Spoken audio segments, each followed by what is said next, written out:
In Houston, on September the 21st, 1971, a baby boy is delivered by cesarean section under completely germ-free conditions. Born without a working immune system, he is immediately placed inside a protective plastic chamber. It will become his home for the next 12 years. In the mother's words, can you keep him safe and away from the germs? And we said, yes, we can. The story of David, the boy who lives in a bubble, has been told all over the world. His life would be portrayed in the media as a triumph of technology over a fatal genetic disease. But behind the scenes, it would be clouded by argument and controversy. When I first saw David, I was deeply disturbed by the fact that he was in this laboratory tube.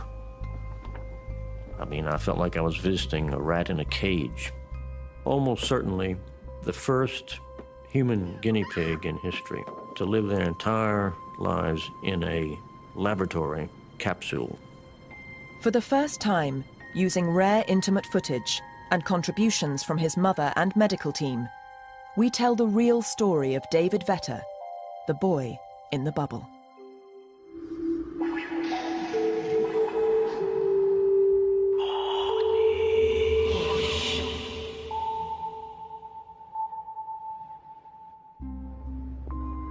The early 1970s were heady days for American doctors. Important advances in medical technology, from the iron lung to the artificial heart, had made it seem that anything was possible. At the forefront of medical innovation was the Texas Medical Center. Below me, a delicate operation is taking place, an operation on the human heart. The surgeon is... The center carried out the world's first successful heart transplant and was pioneering the separation of conjoined twins. Houston was starting to build a reputation for clinical excellence. Houston still had a bit of the flavor of the Old West. If you are man enough to do it, you can do it in Houston.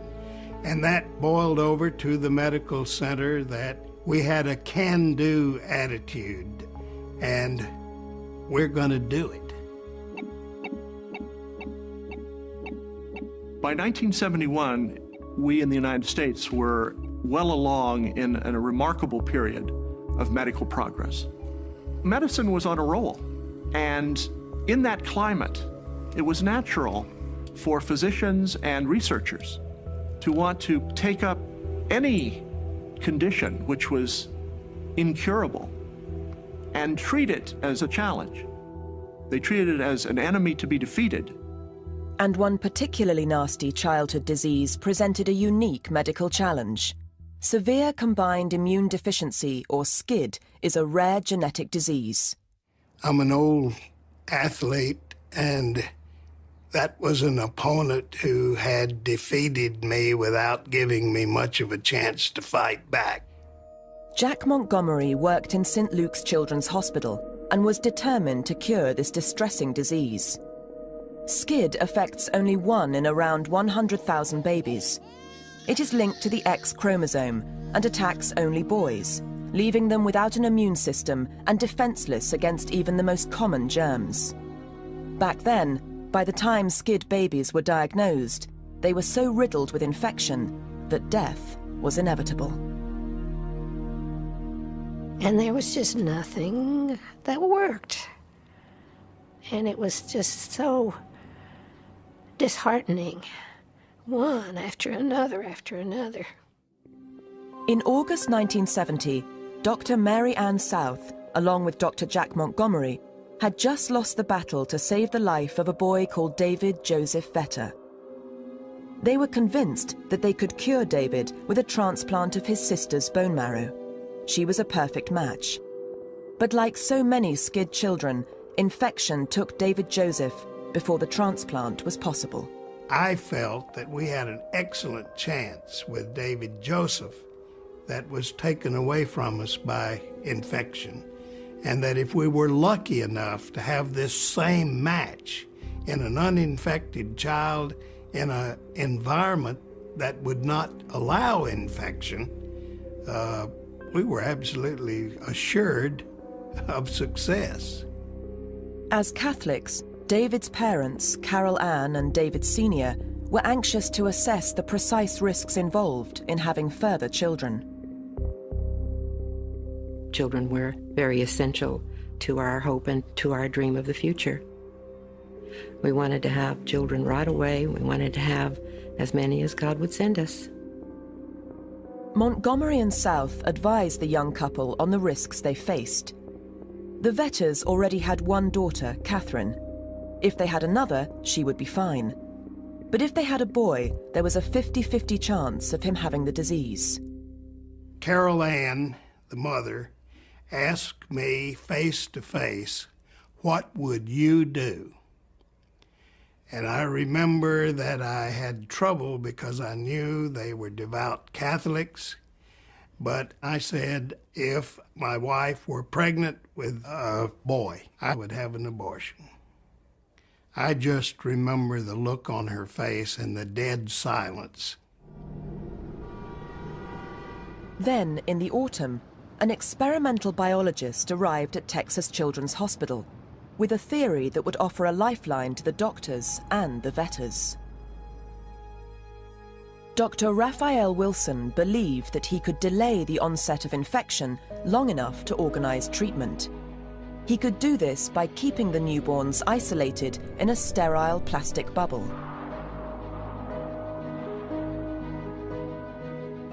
He was certain that if SCID children could be isolated, keeping the child physically free of germs, given time, there would be a way to jumpstart their immune systems before they became damaged by infections.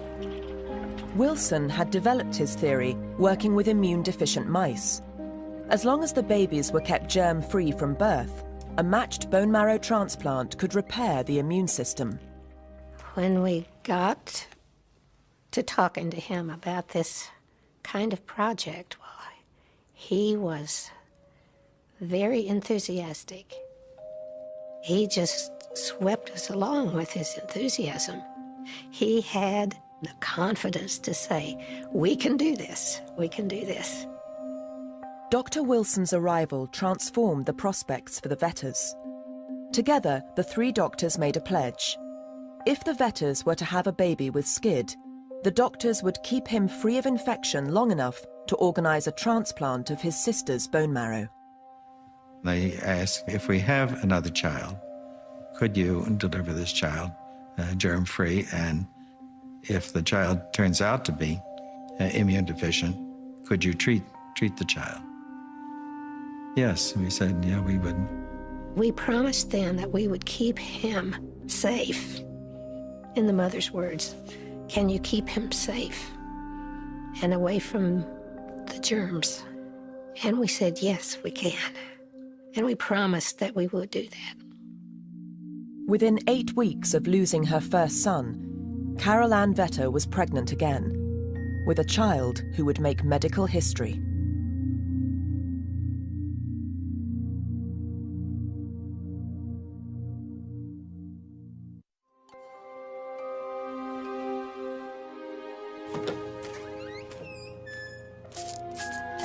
On the 21st of September, 1971, a young Texan woman was about to make medical history. I was wheeled into the delivery room. Everything was quiet. There was no conversation. All I could see were eyes, just eyes peering. Carol Ann Vetter carried a baby that had a 50% chance of being infected with a deadly genetic disease, severe combined immune deficiency, or SCID. Without the benefit of an immune system, her son would almost certainly succumb to infection and die before his first birthday. The isolator was placed to my left, right within a few inches of where I was laying. I knew it was time. SCID babies grow normally in the womb, but once exposed to germs in the air, they are vulnerable. If this baby were carrying the defective SCID genes, he would be safe inside the isolator long enough to receive a life-saving bone marrow transplant. Sure enough, he came out screaming. He was the healthiest kid I've ever seen born. He was exposed to the air in the operating room for probably no more than 20 or 30 seconds at the very most. As well as being an experimental biologist, Dr. Raphael Wilson was also an ordained Catholic brother. He prepared to baptize the baby. I said, the baby's fine. Do you want me to baptize him now? And she said, yes. I said, well, what name do you want me to give the child? And she said, David Philip. I said, I baptize you, David Philip, in the name of the Father, and of the Son, and of the Holy Spirit. The parents saw him as an authority figure. He inspired so much confidence. Confidence in the Lord, you might say, and not in us, not in himself, but in God. I think that my association with the Vedders was based on trust, that they felt that with my background,